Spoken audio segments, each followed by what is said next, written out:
Quand l'homme périt à cause de la gloire des hommes, shalom, shalom, bien-aimés dans le Seigneur, je bénis énormément le Seigneur pour la vie de tout à chacun de vous. À vous tous qui nous suivez depuis la plateforme, je suis la parole vivante, de partout dans le monde, je vous salue dans le nom de notre Seigneur Jésus-Christ. C'est votre bien-aimé Timothée, groupe Jésus, la parole vivante. Grande est ma joie de venir avec cette vidéo qui, certainement, par la gloire de Dieu et par la grâce de Dieu et pour la gloire de Dieu, édifiera un enfant de Dieu ou une enfant de Dieu qui me suit actuellement. Bien-aimés, par la grâce de Dieu, nous sommes passés par un passage très important qui était celui de Matthieu chapitre 5, le verset 20, d'où nous avions tiré le thème que nous parlons ces jours-ci, qui est celui-là, justice selon Dieu, une justice qui est censée être différente de celle des hommes. Bien-aimés, par la grâce de Dieu, nous continuons avec ce même thème et aujourd'hui, nous allons parler d'un sous-thème très important. Nous allons parler de la crainte des hommes.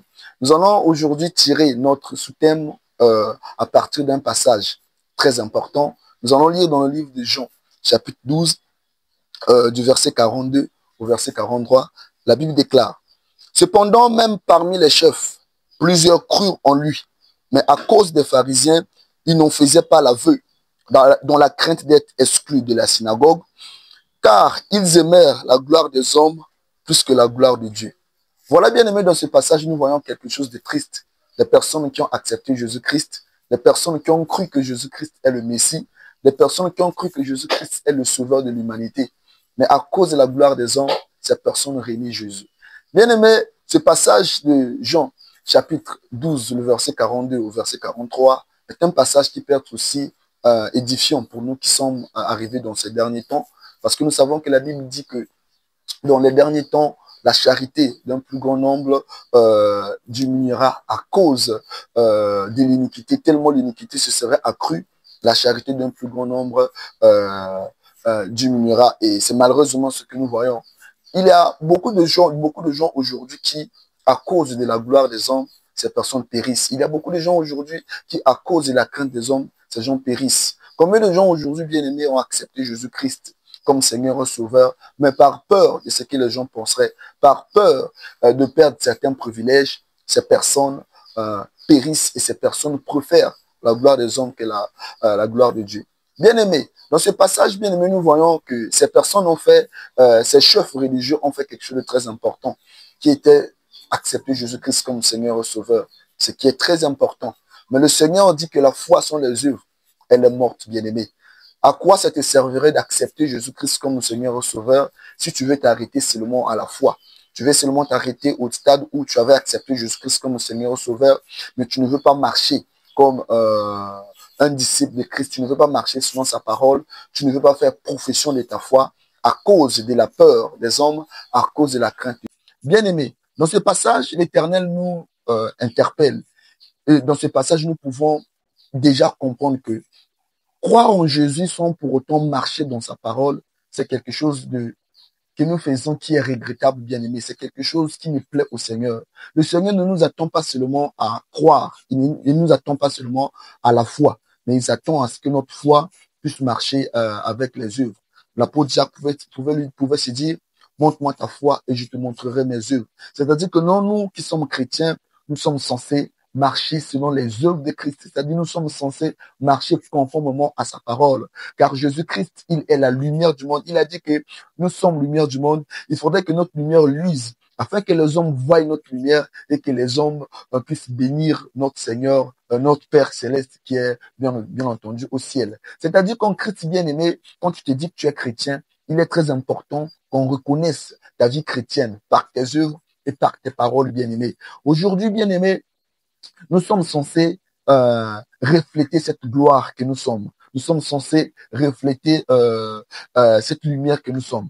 Tant d'enfants de Dieu, vous allez remarquer ce qui est malheureusement quelque chose de pire, quelque chose de mauvais, de ces enfants de Dieu qui ont accepté Jésus. Mais à cause de la peur de l'entourage, ces personnes préfèrent se taire. Et beaucoup d'âmes périssent. Des personnes qui sont peut-être à l'école, cette personne a accepté Jésus.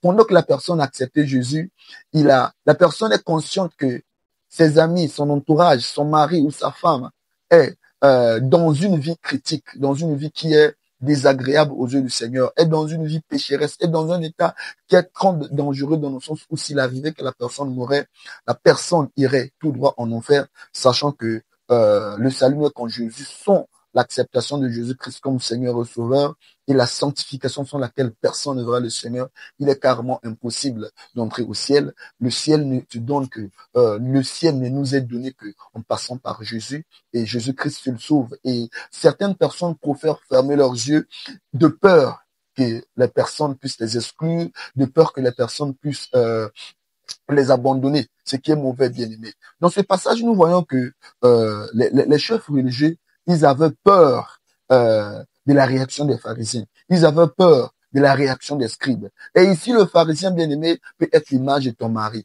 Le pharisien peut être l'image de tes parents. Le pharisien peut être l'image de ton entourage. À l'école, au travail, partout ou dans le quartier, il y a des âmes qui périssent. Il y a des âmes qui meurent. Mais toi, par peur de ce que les personnes pourront faire, tu préfères garder le silence, ce qui est mauvais, bien-aimé. C'est très dangereux, bien-aimé, quand nous mettons en avant la gloire des hommes, quand nous mettons en avant la gloire des hommes ici-bas, et quand nous mettons la gloire des hommes ici-bas, bien-aimé, nous attirons la colère de Dieu. Parce que la colère de Dieu, bien-aimé, vient sur nous qui avons reçu la grâce, mais nous ne transmettons pas cette grâce.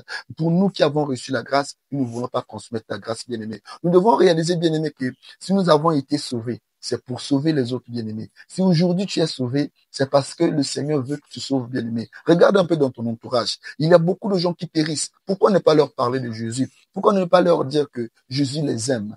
S'ils sortent de cette vie mauvaise dans laquelle ils sont, Jésus peut aussi les sauver. Et que Jésus est l'espoir, l'espoir là où ils sont dans le désespoir. Pourquoi ne pas parler de ce cas, parler de Jésus à ces personnes? Malheureusement, il y a beaucoup de gens qui périssent, bien-aimés. Bien-aimés, il faudrait que nous puissions savoir que quand nous mettons en avant la peur des hommes, bien-aimés, la première des choses, c'est que nous nous attirons, bien-aimés, la colère de Dieu et nous attirons sur la colère de Dieu sur les autres, bien-aimés. Les personnes qui sont dans ton entourage, cette copine-là qui t'emmène dans le péché, cette copine-là qui détruit ta vie chrétienne, pourquoi ne pas la dire que le sexe avant le mariage, c'est un péché?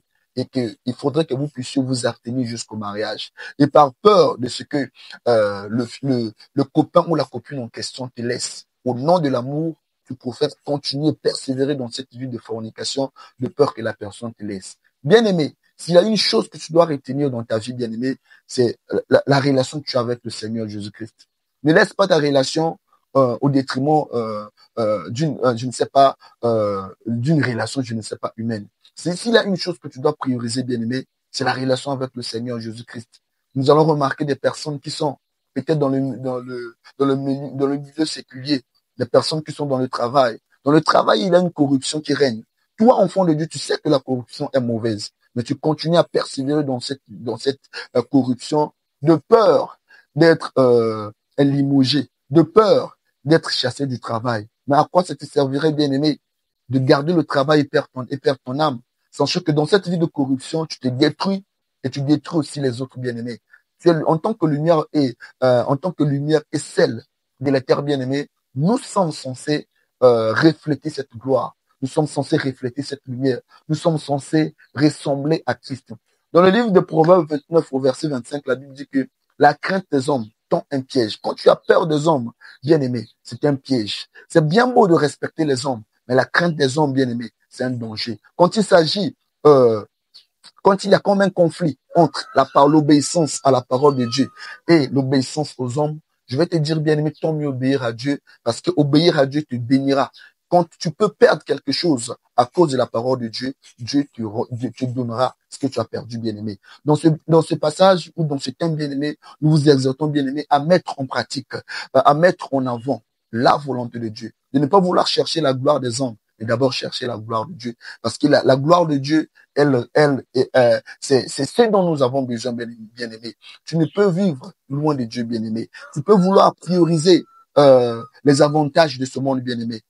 À quoi ça te servirait de gagner le monde entier si tu perds ton âme, bien-aimé? Beaucoup des enfants de Dieu aujourd'hui, c'est de ces personnes, de ces enfants de Dieu qui vivent dans le péché, de peur que les personnes avec qui ils vivent dans le péché puisses les rejeter, bien-aimé? À quoi ça te servirait de persévérer dans cette vie mauvaise, dans cette vie d'impudicité, dans cette vie de vol, dans cette vie où tu as peur de parler de Jésus de ton entourage, si plus tard tu es rejeté, bien-aimé? S'il y a une chose que nous devons prendre en considération, c'est le salut de nos âmes. Sachant que Jésus revient bientôt, préparons-nous. Car pour toutes les personnes qui se prépareront pour le retour de Jésus, Jésus les accueillera et Jésus euh, euh, aura à leur dire, entrez dans ma joie, fidèle et bon serviteur. Que le Seigneur vous bénisse. C'était votre bien-aimé Timothée du groupe Jésus, la parole vivante. Et comme nous avons l'habitude de le dire, nous avons notre chaîne YouTube Jésus, la parole vivante.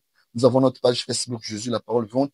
Vous pouvez également nous contacter au travers du numéro WhatsApp plus 242 06 721 88 55. Shalom, que Dieu vous bénisse.